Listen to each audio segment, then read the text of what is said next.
How to redeem codes in Disney Speedstorm. Hi everyone, welcome back to Crazy Gamer. Today in this video, I'm going to be guiding you through how you can redeem your codes in Disney Speedstorm step by step. First things first, launch open the game on your device and make sure you're inside the home page of Disney Speedstorm. Now from the home screen, go to the top right corner and tap on the gear button. Inside the settings menu that appears on the screen, look for redeem a code and click on it.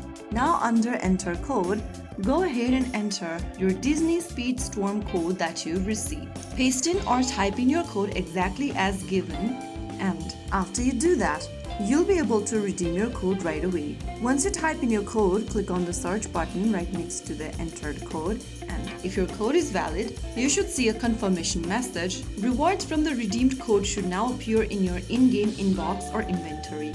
So that's how you can easily redeem codes in Disney Speedstorm. If you found the video helpful, don't forget to like, share and subscribe to our channel.